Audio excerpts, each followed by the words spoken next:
no fundamento que é Jesus e a sua palavra. O título seria Edificando a Família.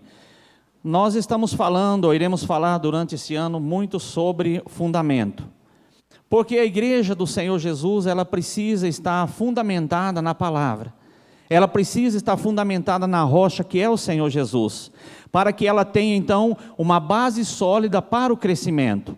Sem uma base sólida é impossível qualquer estrutura se manter em pé. Vamos usar o mesmo texto que foi usado semana passada pelo pastor Hugo e vamos colocá-lo dentro aqui desse assunto que é a família, que é um assunto muito importante. Mateus capítulo 7, do versículo 24 ao 27.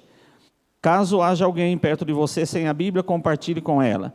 É sempre importante você levar a sua Bíblia ou trazer a sua Bíblia para os cultos, para que você possa realmente comparar se aquilo que está sendo falado pelo ministrador, pelo palestrante ou pelo pastor, está de acordo com aquilo que você está vendo aí na sua Bíblia. Diz assim: todo aquele, pois, que ouve estas minhas palavras e as pratica, será comparado a um homem prudente que edificou a sua casa sobre a rocha, e caiu a chuva, transbordaram os rios, sopraram os ventos e deram com ímpeto contra aquela casa que não caiu, porque fora edificada na rocha. E todo aquele que ouve estas minhas palavras e não as pratica será comparado a um homem insensato que edificou a sua casa sobre areia, e caiu a chuva, transbordaram os rios, sopraram os ventos, e deram com ímpeto contra aquela casa, e ela desabou, sendo grande a sua ruína. Oremos. Senhor Deus e Pai, nós nos colocamos diante do Senhor e diante da sua palavra. Nós pedimos ao Senhor, Pai, que o Teu Espírito Santo nos convença da veracidade da sua palavra e nos ajude na transformação que nós precisamos ter para ficarmos firmes, alicerçados na rocha que é o Senhor Jesus. Que o inimigo se cale neste momento, que todas as vozes contrárias à vontade do Senhor e à sua palavra se calem neste momento, e que somente o Espírito Santo de Deus tenha liberdade para falar aos nossos corações. O nosso coração está aberto, Senhor, assim como a nossa mente, o nosso entendimento, em nome de Jesus, amém. Muito bem, edificar uma família, ele requer um trabalho árduo e constante. Como edificar uma casa? Quem já construiu uma casa ou participou da construção de uma casa, sabe que ela exige de um trabalho árduo. Exige a preparação do terreno, exige você cavar o alicerce, exige você ali furar as brocas, colocar a ferragem, colocar um concreto de boa qualidade para você edificar em cima. Depende da altura dessa casa, se ela for um sobrado ou se for mais de um andar, a estrutura embaixo tem que ser ainda mais forte e assim por diante. Então requer um trabalho árduo e um trabalho constante. Suponhamos que alguém comece a edificar uma casa. Eu não sei quanto tempo ele levaria. Suponhamos que uma casa aí, uma pessoa trabalhando todos os dias, ela levaria 6 meses para construir uma casa. Uma suposição. Então, se ele trabalhar todos os dias, em 6 meses ele tem a casa dele pronta. Mas suponhamos que uma pessoa trabalhe somente um dia por semana. Ele vai levar 7 vezes mais tempo para construir a sua casa. O que eu quero dizer com isso? Nós vamos entrar no assunto onde você deve edificar a sua vida e onde você deve edificar a sua família. Então, assim como alguém edifica uma casa e ela exige um trabalho árduo todos os dias, então vai exigir um trabalho árduo todos os dias para você também edificar a sua casa, edificar a sua família. Se você trabalhar somente na sua família, nenhuma casa, somente um dia por semana, levará 7 vezes mais. Se você trabalhar na sua vida somente um dia por semana, a sua família será edificada 7 vezes mais para frente. Então é necessário um trabalho árduo, um trabalho todos os dias para a edificação da nossa casa.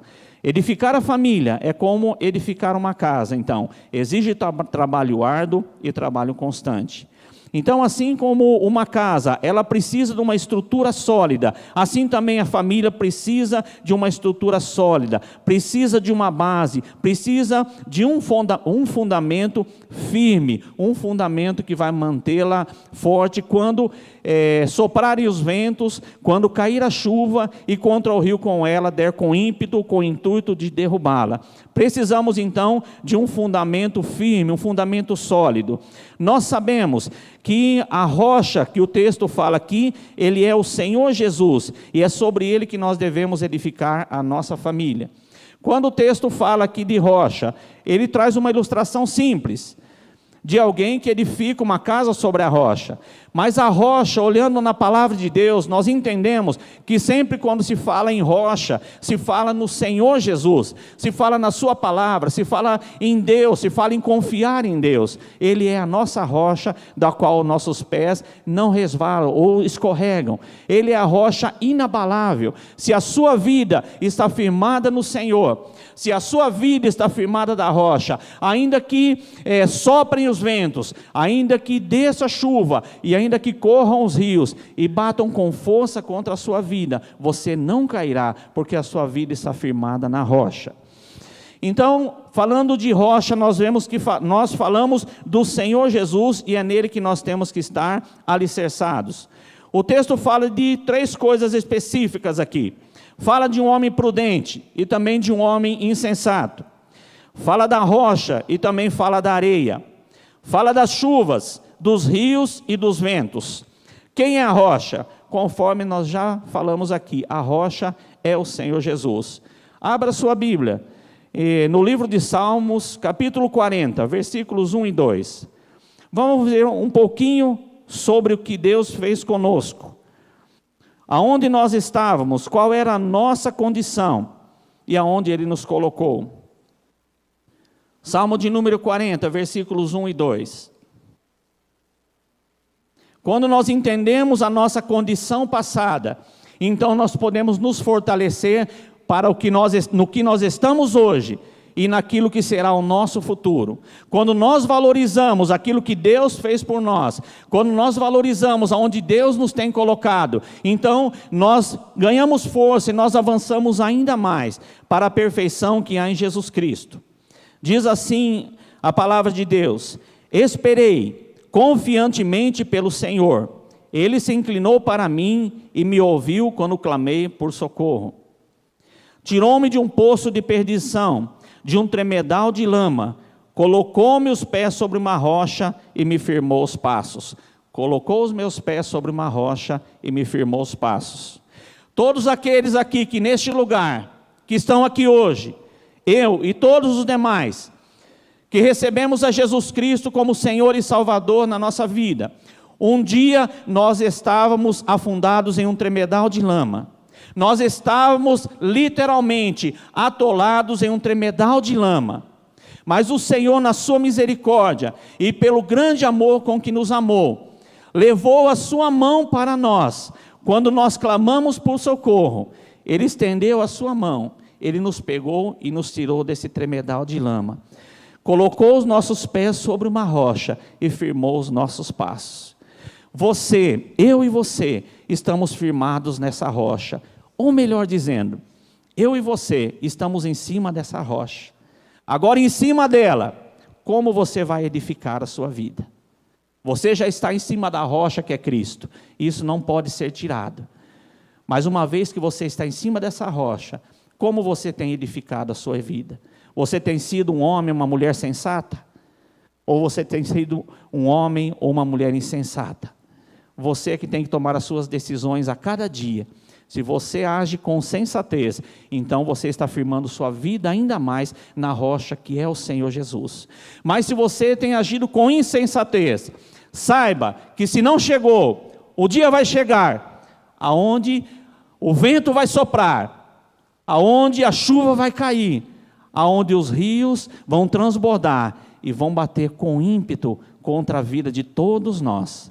Os que estiverem firmes na rocha ficarão inabaláveis, mas os que não estiverem firmes na rocha sofrerão grandes consequências. E diz o texto que grande é a ruína daqueles que caem. Por isso nós temos que saber que uma vez que você e eu estávamos naquela sujeira da nossa antiga vida, estávamos naquele tremedal de lama, estávamos sem Deus e sem esperança no mundo, andávamos segundo o curso desse mundo, andávamos segundo o mundo queria que nós andássemos, fazíamos todo tipo de coisas erradas. Um dia nós clamamos por socorro, entendemos a nossa situação. Um dia a palavra de Deus foi exposta em algum lugar por alguém e tocou a sua vida. E você, no tremedal de lama onde você estava, você levantou as mãos e clamou por socorro. Jesus enfiou a mão naquele tremedal de lama, arrancou você dali e colocou você sobre a rocha. Entenda bem isso nessa noite, que você está nessa rocha e em cima dela Deus quer que você venha edificar. A rocha, então, nós vemos que é o Senhor Jesus. O que é areia? A areia são valores do mundo, que querem fazer base na sua vida. A areia é onde você vivia antigamente, num lugar que não era sólido, num lugar que qualquer vento poderia te derrubar. Agora a areia, ela quer entrar novamente na sua vida, ela quer minar a base, ela quer tirar você da rocha. São vários os ventos de doutrina que sopram sobre a vida da igreja. Entre muitos que nós vemos, um deles que nós vemos que sopra muito forte, é as questões das finanças da igreja. Pode dar dízimo, não pode, é do antigo, é do novo. É uma discussão doida, sem sentido. O que faz sentido é que nós, como igreja do Senhor, temos que sustentar a obra dele. Isso faz sentido. Se é do antigo ou se é do novo, é irrelevante. O fato é que eu tenho que pôr a mão no bolso, e você também, como igreja do Senhor, e sustentar a obra e sustentar o reino. Não é o governo, não são ONGs, não são outras pessoas que vão contribuir. Não são questões políticas, não é um político que vai vir aqui e derramar um caminhão de dinheiro. E vai falar, pode fazer o que vocês quiserem na igreja. Vou falar uma verdade, nem Deus quer isso. Deus quer que você com seus 10 reais contribua com a obra. Deus quer que você com seus 1.000. Deus quer você com seus 5.000. Deus quer você com seus 5 reais. Cada um contribui segundo aquilo que, se é a oferta, propôs no coração. Mas se é o dízimo, com aquilo que Deus pede. Mas voltando, esse vento de doutrina traz essa areia e quer minar a base da igreja. Quer detonar a igreja, quer derrubar a igreja. Quer minar, porque qualquer lugar onde falta recurso financeiro, para. Pode ser uma empresa, se faltou recurso financeiro, vai parar. Pode ser um carro, faltou recurso financeiro para manutenção, vai parar. Faltou dinheiro para o combustível, vai parar. Tudo para se não houver finanças. Mas esse é só um exemplo que entra. Outros mais entram também, questões de salvação, questões se é graça, se não é graça, se é super graça e coisas mais assim. Discussões absurdas e desnecessárias. A proposta que a igreja, ou que Deus traz para a igreja, é que nós sejamos sólidos naquilo que Deus quer de nós, sólidos na rocha, firmes na rocha, inabaláveis. É simples assim, não é difícil de se entender. Então a areia aqui fala de valores do mundo, que querem entrar na nossa vida, que querem entrar na nossa casa. Coisas que nós achávamos que antes combatíamos muito. Questões de filmes, com conotações imorais, com cenas imorais. Você estava assistindo algo, quando passava alguma coisa assim, ou a gente trocava de canal, fazia alguma coisa assim. As crianças estavam na sala, não assistiam. Hoje, se você observar, existem já famílias que não ligam para isso, que a criança assiste o que quer, que o pai também passa cenas imorais, ele deixa, não liga. Faz parte aí do mundo, faz parte desse novo tempo. Nós estamos vivendo novos tempos. Vivemos sim novos tempos, mas a base da palavra de Deus, ela é antiga, ela é eterna e nunca vai mudar. Santidade é santidade, e ela sempre vai ser santidade. Nós temos que nos abster de coisas que nos afastam de Deus, de coisas que nos fazem pecar. Então, a areia são valores do mundo. O que nós podemos... Quem é o homem prudente, então? É aquele que busca Deus para si e para a sua família. A primeira coisa que o homem prudente faz é buscar a Deus para si. Quando eu digo homem, eu também refiro às mulheres. Os primeiros que têm que edificar a sua vida somos nós. Uma vida de oração, uma vida de jejuns, uma vida de leitura da palavra de Deus. Que luta é às vezes para você convencer as pessoas a lerem a Bíblia pelo menos uma vez por ano. A nossa igreja sempre prezou por isso. Parece que nos últimos tempos fica meio, desculpa a palavra, é careta falar sobre isso. Vamos ler a Bíblia, isso é coisa do passado. Não é coisa do passado. Se a fé vem por ouvir a palavra, então nós temos que ler a Bíblia, a palavra de Deus. Eu estive lendo duas passagens que tocaram muito o meu coração nesse dia, e eu vou lê-las aqui para vocês. Eu li de uma forma diferente, porque eu sabia que eu tinha que falar para vocês. Então eu peguei assim os pequenos detalhes dessas duas vidas que eu pesquisei e que nós vamos ver aqui, duas pessoas. Uma delas se chama Eucana, que eu acredito que a maioria dos irmãos aqui já ouviram falar dele. Esse homem, ele é considerado um homem prudente, um homem sensato, um homem que edificou a sua vida, que edificou a sua família, sobre a rocha que é Deus, sobre a rocha que é Jesus, e sobre a rocha que é a sua palavra. A história de Eucana, juntamente com Ana, você não precisa abrir lá, mas leia depois, se você tiver curiosidade. Eu te incentivo a ler minuciosamente a vida daquele homem, chamado Eucana, o que ele fazia pela sua família, e a vida da sua mulher Ana, e o que ela fez por Deus. Uma coisa muito difícil, que talvez nenhum de nós faríamos aqui. Vou ilustrar um pouquinho a história dele, mesmo sem ler ali. Eucana era um homem, ele vivia, se não me engano, num lugar chamado Ramá. Posso estar enganado. Uma região de Israel chamada Ramá. Uma vez por ano, esse homem, ele pegava toda a sua família e subia para Siló, onde estava o tabernáculo de Deus, para oferecer ali o sacrifício anual que Deus tinha falado para os israelitas fazerem. Então ele pegava toda a sua família, suas duas mulheres. Ele tinha uma mulher que se chamava Ana e uma mulher que se chamava Penina. Penina teve filhos, Ana, porém, não tinha filhos, ela era estéril. E eles subiam então ali para Siló para adorar ao Senhor com os seus sacrifícios, e estando ali naquele lugar, Eucana pegava parte do sacrifício, repartia para que a família comesse. Ele dava parte do sacrifício para Penina e para os seus filhos, e ele dava uma parte dobrada para Ana, a sua esposa, que era estéril e não podia ter filhos. Ana era uma mulher muito triste, porque naquela época, e eu acho que talvez hoje também, é muito triste uma mulher não poder ter filhos. Algumas mulheres fazem opção de não ter filhos. É uma opção, mas são exceções. Mas a maioria das mulheres tem a necessidade de ter filhos, um ou mais filhos. Isso daí vai de cada um, de cada casal, do quantos filhos querem ter. Mas para eles era algo muito ruim não ter filhos. Era um sinal até de maldição sobre a mulher, que ela era estéril. Parece que havia uma maldição sobre ela. Então ela era uma mulher muito amargurada e muito triste. Só que o que essa mulher fazia? Ela ia sempre no tabernáculo para orar a Deus e derramar o seu coração ali diante do Senhor. Em uma dessas subidas, quando Eucana subiu com toda a sua família, Ana então entrou ali no tabernáculo, num lugar determinado, e começou a orar. E ela orava sem palavras. A Bíblia diz que ela somente mexia a boca.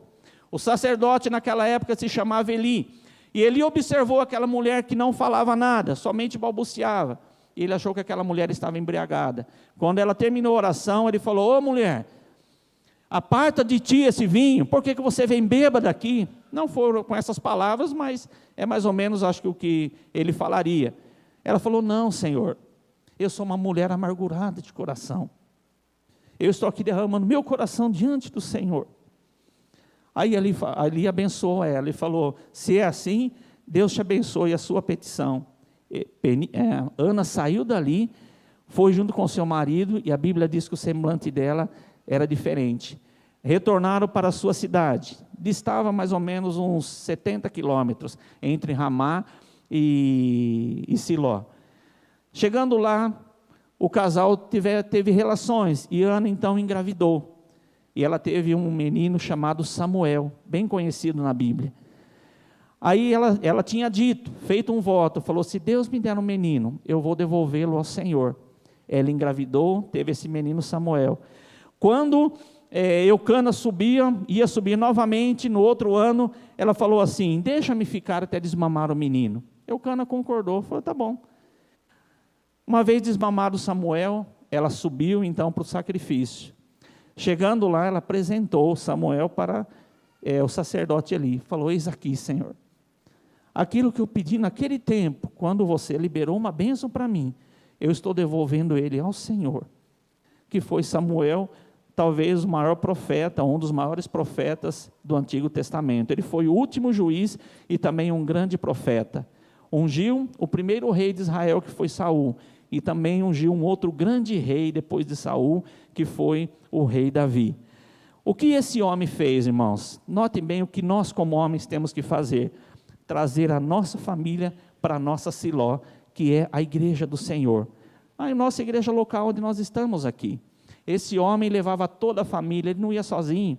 Ele fazia essa peregrinação de 70 quilômetros, andando junto com outras caravanas, mas trazia a família dele na presença do Senhor. Por que Ana entrou para orar no tabernáculo em Siló? Porque Eucana levou ela ali. Se Eucana não tivesse o costume de subir até Siló para adorar ao Senhor, Ana talvez nunca tivesse um filho chamado Samuel, porque ela não estaria orando lá no templo, porque ela não teria encontrado com o sacerdote Eli, que a abençoou, abençoando ela para que ela tivesse um filho. Daí nós homens, um alerta para todos nós, para mim e para você, nós que somos pais: o lugar da sua vida, o lugar seu e da sua família é na igreja do Senhor.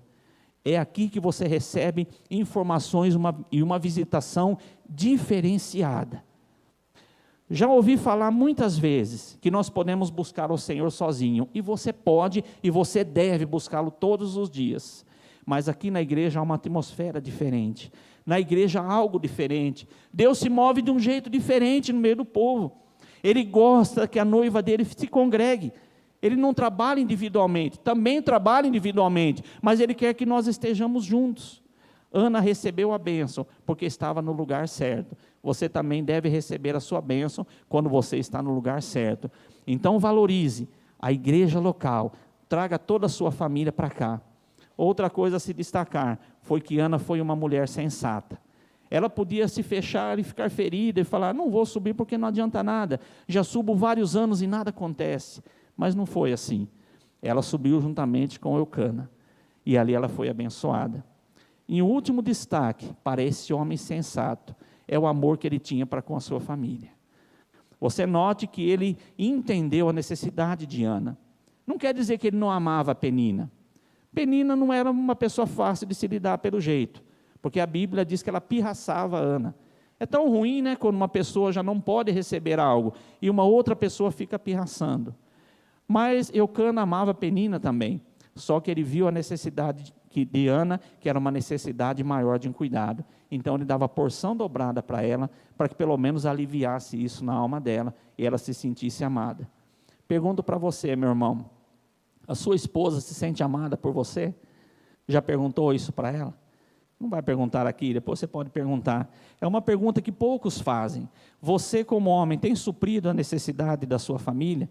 Você tem amado realmente a sua esposa, os seus filhos, como Eucana, esse homem, amou a sua família? Você tem orado por eles? Pelo menos uma vez por semana, você põe a cabeça na mão do seu filho e abençoa? Você põe a cabeça na mão da sua esposa e abençoa? Você deve fazer isso. Da mesma forma, irmã, você tem uma função muito importante como Ana: orar pela sua família, orar para que a bênção venha no seu lar, orar para que a alegria venha no seu lar, através de uma visitação especial do Senhor. Então, Eucana, ele é a pessoa que nós podemos indicar como uma pessoa sensata, que edificou a sua vida, a sua casa sobre a rocha. Por isso, ele foi tão abençoado. O insensato, então, é o que despreza a Deus e a sua palavra. Agora vem a contrapartida. Se o sensato busca a Deus, o insensato não busca. Ele é insensato. O que é insensato? Uma pessoa estúpida. Uma pessoa que não quer receber informações para mudança. Uma pessoa que, se você fala para ele: irmão, faça isso, ó. Leia esse livro aqui que vai melhorar o seu relacionamento com Deus. Ele olha o livro: amém, pastor, vou fazer isso. Se você encontra ele uma outra vez, E aí, lá está lendo o livro? Ô pastor, estou vendo para comprar. O que é isso? Insensatez. Se você pede orientação para o seu líder, para um pastor, entenda que se ele te der uma orientação, cumpra, porque ele sabe o que ele está falando. Se ele falar para você, faça isso que vai ser bom, faça isso, mesmo que for contra a sua vontade. O insensato, então, ele despreza a Deus e a sua palavra. Encontrei uma pessoa muito interessante na Bíblia, que eu acho que é um dos mais insensatos que eu já vi. O nome dele é Nabal. Quantos aqui já ouviram falar de Nabal? Só dá um sinal. Já leram sobre Nabal? Ok. A tradução desse homem, a tradução do nome dele quer dizer louco. Um homem louco. Nabal quer dizer homem louco, ou aquele que comete loucura. Vamos contar um pouco a história então desse homem também. Eucana é para nós uma inspiração de alguém sensato, de alguém que edifica a casa na rocha. Nabal é exatamente o contrário, é o homem que edificou a sua casa, a sua vida sobre a areia. É possível, eu até acredito, que Eucana tivesse menos posse do que Nabal. A história de Nabal, ela está escrita lá no livro de 1 Samuel, capítulo 25. Essa história se passou um pouco depois, ou um bom tempo depois, do nascimento, do acontecimento com Eucana, do nascimento de Samuel e assim por diante. Nabal, diz a Bíblia que ele era um homem muito rico, possuía camelos, possuía bois, ovelhas em grande quantidade. Esse homem tinha uma mulher chamada Abigail, e os dois viviam em uma certa região. Certa vez, Nabal estava tosqueando as suas ovelhas em um lugar, eles chamam deserto, que é um lugar distante, um lugar ermo. Davi, por sua vez, uma vez já tinha sido ungido por Samuel, rei de Israel, só que ele teve que fugir de Saul, porque Saul, percebendo que o reino lhe seria tomado, intentou matar Davi e começou a perseguir Davi. Davi, sabendo disso, então fugiu e corria para todos os lugares se escondendo. Juntamente com ele, 600 homens se agruparam. Esses homens, diz a Bíblia, que eram homens amargurados, homens endividados, homens de índole duvidosa, de caráter duvidoso, homens que não tinham nada a perder, homens que realmente não tinha quem seguir.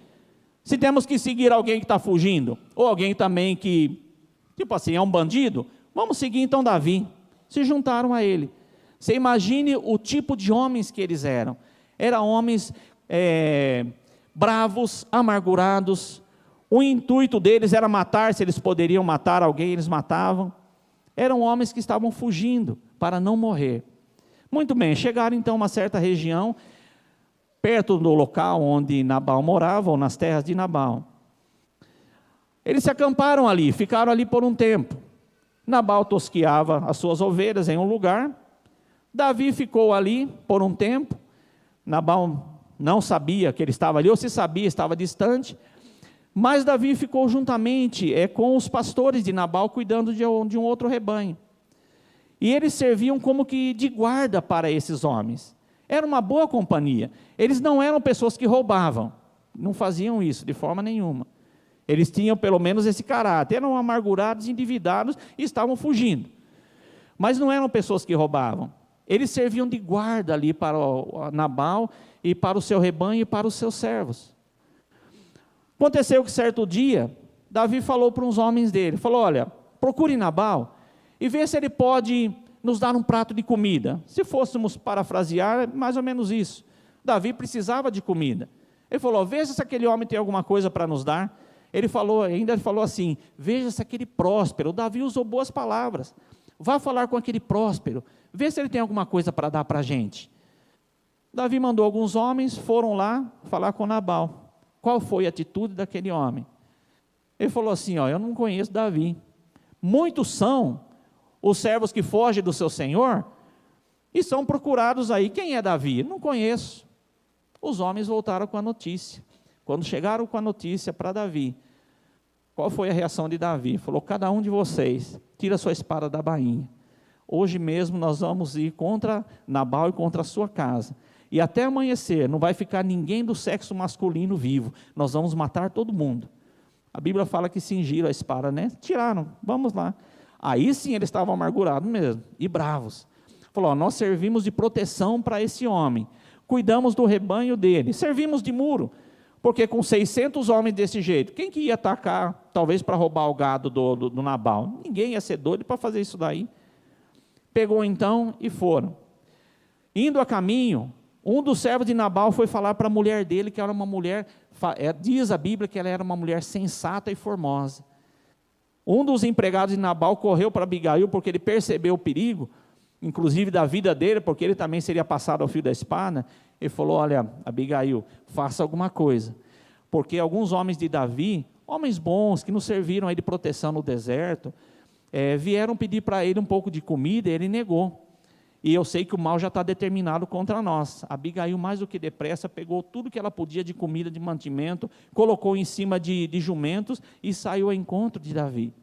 Em um determinado momento, quando ela encontrou com Davi, ela desmontou, ela dobrou os joelhos e pediu misericórdia para Davi. Ele falou: Senhor, eu sei quem o Senhor é, e eu sei que o reino vai ser seu um dia. Não ligue para aquele doido do meu marido, para aquele louco, para aquele insensato, porque ele não sabe o que faz. Se o Senhor se agradar de mim, de nós, recebe o que essa tua serva está dando para você agora. Alimente você, alimente os seus homens. Davi falou: por causa da tua palavra, eu não vou fazer aquilo que eu intentei fazer.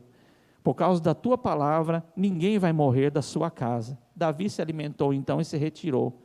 Abigail voltou para casa. Nabal estava dando um grande banquete, junto com o pessoal, com muito vinho. Diz a Bíblia que era um banquete como um banquete de reis. Ele já estava embriagado. Abigail não falou nada naquela noite. Entrou, deitou, dormiu. No outro dia, quando Nabal acordou, ela deu a notícia. O que a Bíblia relata? Que Nabal, o coração dele, acho que podemos falar assim, alguns estudiosos dizem que ele teve um ataque cardíaco. O coração dele parou, diz que paralisou, e que ele ficou paralisado, ele não se mexia mais. Tamanho foi o impacto que ele recebeu. A notícia falou: olha, quase que eu morri, mas eu não morri, por enquanto. Mas o que acontece? Aquele ataque cardíaco levou ele a ficar 10 dias de cama aproximadamente. Depois diz que Deus o matou, por causa da sua ruindade, por causa da sua insensatez. Ele era um homem muito rico. Custava ele dar um prato de comida para Davi, para os seus servos? Não custava nada. Mas esse homem insensato colocou em risco toda a sua casa, toda a sua família e todos os seus bens. Então o homem insensato é aquele que despreza a Deus e a sua palavra. Que Deus não ache em nenhum de nós insensatez. Que Deus não ache em você, meu irmão, e nem você, minha irmã, pessoas insensatas, que desprezam a Ele e a sua palavra. O que são os ventos, o que são as chuvas e o que são os rios? São as lutas que vêm sobre todos nós, e elas vêm com o mesmo ímpeto. Querido, preste atenção. Se você se fortalece em Deus, e se você fortalece a sua vida na palavra e na rocha que é Jesus, entenda que o vento vai vir, que a chuva vai cair e que o rio vai bater na sua vida. Vai bater com ímpeto e com força, e não tem jeito, bate mesmo. Se você não tocou, você vai tocar, mas quem já foi assim, invadido, ou abordado, ou batido por ventos e por tempestades dessa vida, sabe que dói, sabe que é difícil se manter em pé. A gente pensa até em desistir das coisas, mas Deus é maior, Deus nos fortalece. Deus fala: eu sou a rocha, fica firme, isso vai passar, e realmente passa. Mas o doido, o insensato, ele não edifica a vida dele em nada. O que ele não ora, ele não lê, ele não jejua. Se tem uma campanha de oração, ele não vem em nenhuma. Às vezes até cobra. Precisamos de campanha de oração. Quando você faz, ele não vem em uma. Não vem uma noite, não vem um dia, não vem nenhuma madrugada, nem uma hora, nem um minuto ele vem orar. Insensato, doido. Se vamos ler a Bíblia toda em um ano, Deus me livre. Ainda fala assim às vezes, no íntimo. Pode falar aí, Deus me livre de ler a Bíblia. Quando a linguagem da pessoa já está assim, está feio, está muito ruim. Não vou nem falar que já está na areia, já escorregou, a coisa já bateu com ímpeto. Falar de orar, não ora. Participar, não participa. Está brigado com alguém, tem coragem de não tomar a ceia, mas não acertar com a pessoa. Eu não vou tomar a ceia porque não quero me acertar com a pessoa. Misericórdia, misericórdia. Deus nos chamou também para perdoarmos. Você sabia que se Deus não tivesse nos perdoado na cruz, todos nós estaríamos perdidos? Mas ali na cruz, quando ele falou, Pai, perdoa-lhes, porque não sabem o que fazem. Ali ele liberou um perdão que abriu as portas para que Deus agisse na nossa vida. Da mesma forma Estevão fez com Saulo. Pai, não lhes imputes este pecado. Então a pessoa tem coragem de ficar brigado com alguém, não tomar a ceia e prefere ficar brigado, prefere ficar de mal. Sabe o que vai acontecer? Vai soprar o vento sobre essa vida, vai cair chuva, algaceiro, mais do que caiu hoje à tarde aqui. Vai bater o rio com ímpeto contra a sua vida. E não adianta falar, Senhor, tem misericórdia de mim. Ele tem misericórdia. Mas o mesmo que o outro sofreu para buscar a Deus, clamou e chorou, e veio em vigília, e fez um monte de coisa, você também deveria ter feito. Com o ímpeto que vai bater nele, vai bater também em você. Só que a diferença é que ele vai ficar de pé, e você vai cair conforme diz a palavra de Deus. Não é fácil falar isso, não é fácil receber. Mas se nós somos cristãos de verdade, nós temos que entender e receber as revelações e as verdades de Deus para a nossa vida. Quem você é hoje? Você é como Eucana ou você é como Nabal? Somente você pode responder isso. Deus te dá a oportunidade para você ser como Eucana. Veja que homem maravilhoso. Veja como ele abençoou a sua casa, a sua família. Veja como ele envolveu a sua família na obra de Deus, se podemos dizer assim na época. Mas como ele demonstrou o temor de Deus para a sua família. E veja o resultado, em que Ana engravidou, porque ele levou ela para Siló, onde estava o tabernáculo. Veja que maravilhoso foi que Samuel, ele foi gerado através de um milagre, porque Eucana levou Ana juntamente com ele. E ali Samuel então nasceu, e depois de ser desmamado, ele levou para o templo. Algo muito bonito na vida de Ana, que fala que todo ano em que ela subia, ela fazia uma roupa sacerdotal diferente para Samuel, porque ele ia crescendo. Ela via Samuel todas as vezes. Mas você imagine para uma mãe, que era estéril, não podia ter filho. Quando tem o primeiro filho, tem que entregar ao Senhor, e fica um ano sem ver ele. Talvez um ano, né, se ela subia de ano em ano. É muito tempo, mas ela cumpriu o voto que ela falou. O que você é então? Com quem você se assemelha? Meu jovem, com quem você se assemelha? Com Eucana ou com Nabal? Casados que estão aqui, com quem você se assemelha? Você está mais para o lado de Eucana ou mais para o lado de Nabal? Pastor, eu estou no meio, entre um e outro. Não tem meio. Ou você é um ou você é outro, não existe meio. Você pode falar, pastor, eu estou agindo como Nabal, mas eu estou me esforçando para ser como Eucana. Ótimo, Deus já vai começar a te abençoar só pela sua atitude de reconhecer quem você é. Não adianta nós como cristãos, irmãos, batermos no peito e acharmos que nós somos o máximo, que nós somos a pessoa, eu sou, não é nada disso, de forma nenhuma. Nós somos aquilo que Deus quer que a gente é. Nós somos aquilo que Deus fala que nós somos. Nós somos pessoas falíveis, sim, mas nós também somos filhos de Deus. Nós somos pessoas que podemos todas as coisas naquele que nos fortalece? Podemos, mas Deus tem que ser aquele que fortalece a nossa vida. Senão a gente não pode coisa nenhuma. O pastor Hugo tem falado isso e falou no domingo passado. Falou, nós achamos que somos muitas coisas. As pessoas acham. Eu sou o máximo. Se te dá uma dor de barriga, você não fica aí onde você está. Você pode achar que você é o cara, desculpa que a expressão, e que você é a dona. Mas se te dá uma dor de barriga aqui agora, você vai ter que sair correndo daqui. Você não tem poder para falar, dor de barriga, eu não te aceito, você não vai me prejudicar, me tirar daqui. A menos que você esteja bem para isso. Mas se te der uma dor de barriga, você vai ter que correr para o banheiro. Desculpa a expressão, mas é a realidade. Nós não podemos contra essas coisas.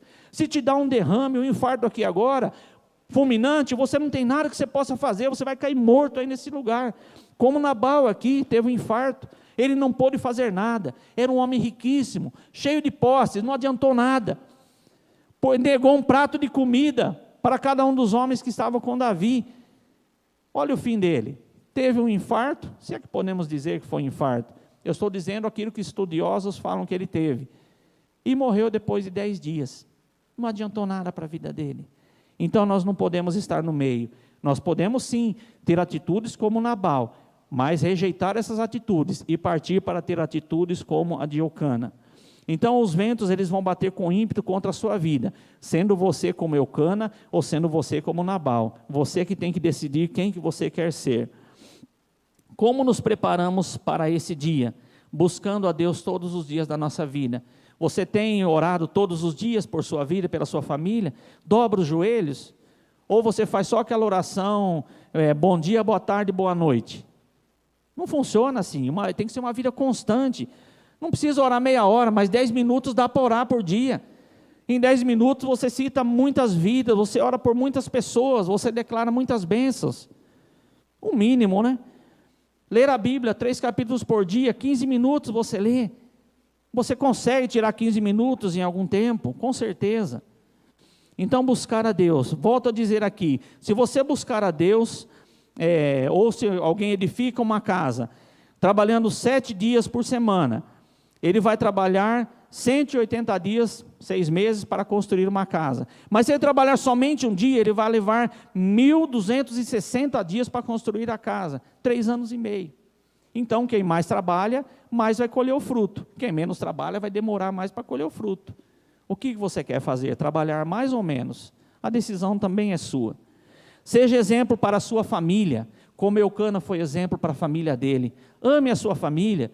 Diga para a sua esposa que você ama ela. Diga para o seu marido que você ama. Diga para os seus filhos que eles são importantes, que você os ama. Você está sofrendo algum problema na sua família? O lugar de restauração é na igreja do Senhor. Você não pode ficar isento disso.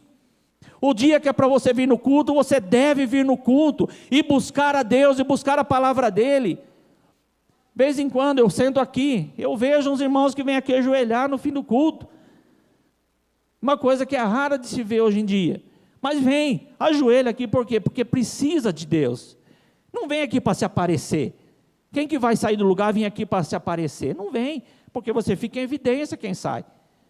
Mas ele vem aqui, ajoelha aqui, vários jovens e outras pessoas também vêm à frente para receber algo do Senhor, porque crê, porque está se entregando como Ana, está fazendo alguma coisa.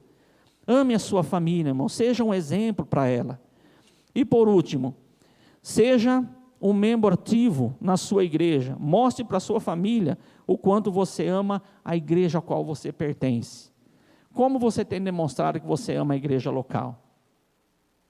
Você tem que falar bem da igreja onde você congrega, na sua casa.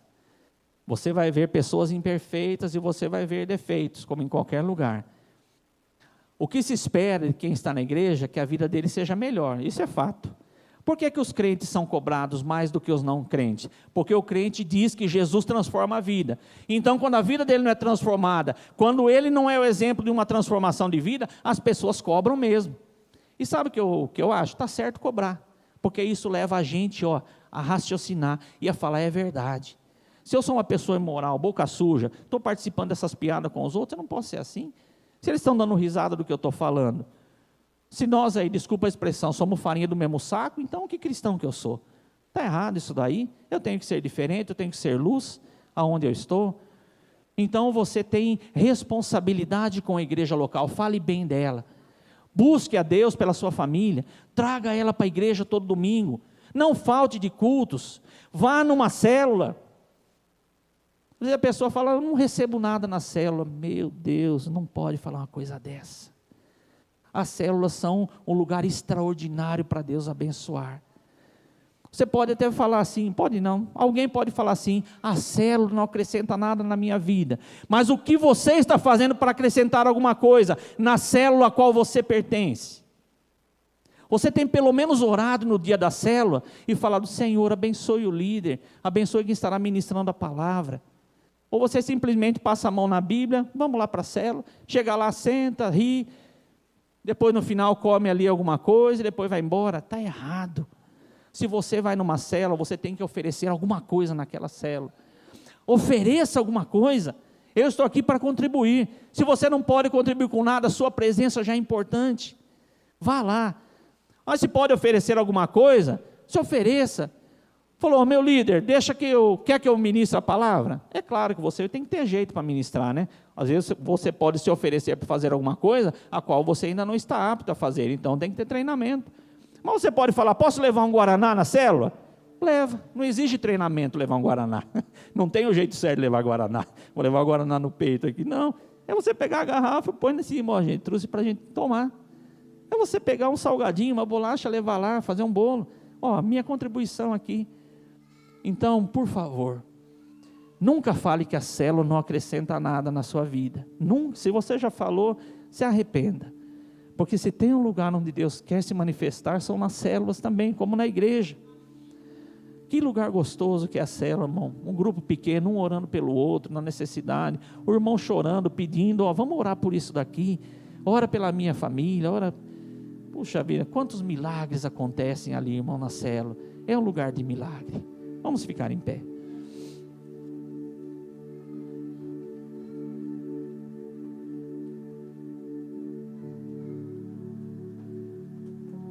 Nabal ou Eucana? Quem você gostaria de ser? A decisão é sua. Eu já tomei a minha decisão há muito tempo. Acredito que você também já deve ter tomado a sua decisão. Agora eu pergunto, as suas atitudes realmente correspondem à decisão que você tomou? Ou não? Faça um teste. Pergunte para alguém. Pode não precisa ser da sua família. Busque alguém na igreja que te conhece e fala assim, o que você acha de mim como cristão? Espere uma resposta sincera. E pede para ele ou para ela, fala sinceramente para mim, o que eu preciso mudar? Alguém que te conheça, né? Melhor, alguém que conhece suas atitudes, suas conversas, sua vida, seu relacionamento familiar. Pergunte, eu preciso melhorar? Seja humilde, pergunte, irmão. Tem coisa na sua vida que você acha que está certo, mas você está muito errado, extremamente errado, principalmente se não estiver de acordo com a palavra de Deus. Talvez eu não quero, acho que não é o seu caso, que você ache que a palavra de Deus é ultrapassada, de jeito nenhum. Estive falando hoje de manhã um pouco sobre disciplina de filhos. Os ventos de doutrina, as areias sopram dentro dos lares e falam que você não pode corrigir a criança. Tem que deixar ela decidir o que ela quer ser, o que ela quer fazer. Se ela derrubar a casa, tacar fogo, deixa lá, vamos lá. Ela tem que decidir. Não é isso que a Bíblia diz aqui. Lendo Provérbios e alguns que falam sobre correção de criança com vara, e eu quero deixar isso bem claro aqui e diante da câmera, porque nós estamos online. Não estou incentivando ninguém a corrigir criança de forma errada. Jamais vou fazer isso e falar isso. Mas a criança, de acordo com a palavra de Deus, que é corrigida de acordo com o que Deus quer, ela aprende disciplina desde cedo. A Bíblia diz que a criança entregue a si mesmo é vergonha para sua mãe. Pense em alguma criança que já foi na sua casa e que bagunçou e mexeu em tudo. É bonito? Você acha que aquela pessoa, você que recebeu essa pessoa, você tem coragem de chamá-la de novo para vir na sua casa? Você vai pensar na criança, falar, ela detonou a minha casa, não vou chamar mais não. Criança entrega a si mesmo, é vergonha para sua mãe. Por que fala de mãe? A realidade é porque é a mãe que deve corrigir, nem sempre é o pai, sabia? A gente pensava assim, a hora que as mães falavam, né, antigamente, a hora que seu pai chegar, você vai ver, ele vai corrigir. Mas lá a mulher virtuosa de Provérbio fala que ela que toma conta da casa. Mas não tem problema o pai corrigir também, acho que é função dos dois. Mas fala para a mãe, né? Porque quando a mãe não corrige, a culpa vai para a mãe. Cadê a mãe dessa criança aqui que não cuida? É assim que funciona. Ou se é o seu filho, pensa no seu filho pequeno, como ele é na casa dos outros, quando ele vai. Irmãos, está aqui a Ângela, minha esposa, testemunha. Nós ensinamos os nossos filhos a nunca abrir a geladeira da casa de ninguém, nem do avô deles, eles não abriam geladeira. Eles pediam para pegar uma água gelada, alguma coisa assim. Vó, posso pegar água? Pode. pedia. Está ali a Mariana, que é uma das minhas filhas, pode falar isso. E os meus 2 filhos mais velhos, eles vieram de manhã, não estão aqui. Eles lembram disso. Mas eu também vou falar, eu corrigi ele muitas vezes com varas. Corrigi. Nunca machuquei, nunca ficaram com hematomas ou coisa assim. Mas foram corrigidos do jeito certo. Porque eu pratiquei aquilo que a Bíblia fala que eu tinha que praticar. Os ventos de doutrina são outros hoje. Eu nem sei como seria. Eu acho que talvez aqui tenha professores no nosso meio que falam, o pastor Joel é um monstro. Não é uma questão de ser monstro. Um monstro talvez seja a criança que está sendo criada de qualquer maneira. Ele vai se tornar um monstro se não for cuidado. Já algumas crianças têm apelido de ser terror. Meu Deus, lá vem o terror, o terrorzinho. É bonito isso, irmão? O seu filho? Não é, é feio. Não é legal. É gostoso quando alguém chega e elogia o seu filho? Puxa, como é gostoso, porque você vê que você fez um trabalho bem feito. Então eu corrigi as crianças dessa maneira, eles cresceram assim. Nenhum deles morreu, nenhum deles ficou traumatizado. Se eles veem uma varinha na mão de alguém, eles não começam a tremer de medo. Nunca precisou de nada disso. Porque eu aprendi a corrigir certo. Eu corrigia e depois conversava com eles onde eles erravam. Nós fazemos a coisa certa. Então não tive problemas. Hoje é mais difícil, eu nem sei como fazer isso. Não sei nem como instruir algo assim. Cada um tem que tomar decisão dentro da sua casa. Irmão, se tem um rei e uma rainha dentro da sua casa, é você. E é você que tem que decidir sobre os seus filhos, como você educa eles. A Bíblia está aqui e fala como. Se você procurar em livros, você também vai achar. Mas as areias aí dos ventos de doutrina vai falar que não, que você é louco, vai te denunciar, você vai para a cadeia. Ameaça. O inimigo ameaça você de todo jeito. Vamos orar. Senhor Deus e Pai, diante do Senhor nós colocamos a nossa vida. Nós não queremos ser como Nabal, Pai. Nenhum homem, nenhuma mulher aqui. Nós não queremos ser loucos, insensatos. Pessoas que edificaram ou edificam a sua vida sobre a areia. De jeito nenhum. Nós queremos ser pessoas como Eucana, Pai.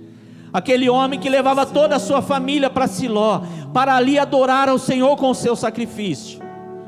Ajuda-nos, Senhor, a cumprir a Tua palavra. Ajuda-nos, Senhor, a sermos como Eucana, que traz toda a família para a igreja, Senhor, que vem todo domingo na igreja, que nos dias de culto está aqui, que nos dias de célula estão nas células.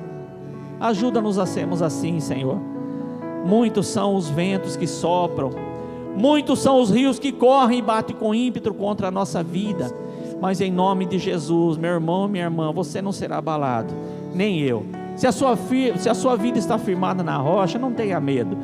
Deixa bater o rio, deixa bater com violência, clama a Deus, Ele vai te sustentar, porque Ele é a rocha.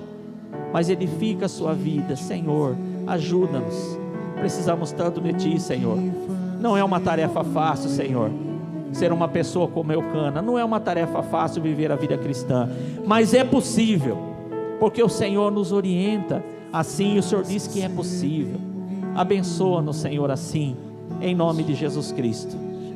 Para finalizarmos, eu gostaria que as famílias estivessem juntas. Se você estiver com a sua família, pode dar as mãos assim, só ficar juntinho. Se você estiver sozinho, não tem problema, pode ficar sozinho. Vamos orar para que Deus abençoe as famílias. Se nós estamos falando sobre edificar a família, então esse é um bom momento para orarmos assim. Eu gostaria que você, se o chefe da casa, né, se o marido estivesse, colocasse a mão sobre a cabeça da esposa, a hora que estivermos orando, e abençoa ela, abençoe os filhos, fala: eu te abençoo, a sua vida vai ser diferente, Deus vai mudar a sua vida. Se você estiver sozinho, ore por si mesmo, fala: Deus, Tu és o meu pai, não tenho meu pai e minha mãe aqui para abençoar, mas eu confio na Tua bênção, Senhor. Ser o meu pai, me abençoa. Se você é um pai ou uma mãe que está sozinho, ore pelos seus filhos também. Fala: Deus, abençoe meus filhos. Eles não estão aqui, mas um dia eles estarão aqui. Feche os olhos então e pode orar enquanto o louvor estará tocando. Gaste um tempo orando neste momento. Senhor Deus e Pai, abençoe as famílias que estão reunidas agora, Senhor. Todos nós entendemos a Tua palavra, Pai, Nós entendemos que o segredo para uma vida vitoriosa é sermos como Eucana, que levava toda a sua família para Siló, para o lugar da adoração que o Senhor escolheu. Hoje nós temos a igreja local, que também é um lugar de bênção, Senhor, e nós pedimos a tua bênção, Senhor. Vem, visita cada família, Senhor, visita a tua igreja nessa noite e determina a sua bênção sobre cada homem, cada mulher aqui, sobre cada jovem, sobre cada moça, cada rapaz, sobre cada adolescente, Senhor, sobre cada criança. Ó Deus, precisamos tanto de Ti, Senhor. Manifesta, Senhor, a Tua graça, o Teu poder. Que essa semana seja uma semana abençoada na sua vida, meu irmão, uma semana diferente, uma semana cheia da unção do Espírito Santo, em nome de Jesus Cristo. Aleluia. Estenda suas mãos para frente. Senhor Deus e Pai, que o Senhor possa abençoar ricamente a vida de cada irmão que está aqui nessa noite. Que você, meu irmão, minha irmã, tenha uma semana diferenciada. Se porventura o rio bater com ímpeto na sua vida nessa semana, e o vento soprar forte contra a sua vida, você não vai se abalar. Confia na rocha, ela é inabalável. Confia em Deus, Ele é o seu socorro. Que Deus te abençoe e te guarde, que Ele faça resplandecer o rosto dele sobre a sua vida e te dê a paz. Que a graça do nosso Senhor Jesus Cristo, o amor de Deus, o nosso Pai, e a comunhão com o Espírito Santo esteja com todos nós nessa semana e por toda a nossa vida, em nome de Jesus. Amém. Vamos aplaudir ao Senhor, porque Ele é bom. A misericórdia do Senhor dura para sempre. Obrigado, Senhor, pela tua bondade. Amém. Deus te abençoe. Dê um forte abraço nas pessoas que estão perto de você. Estamos encerrados.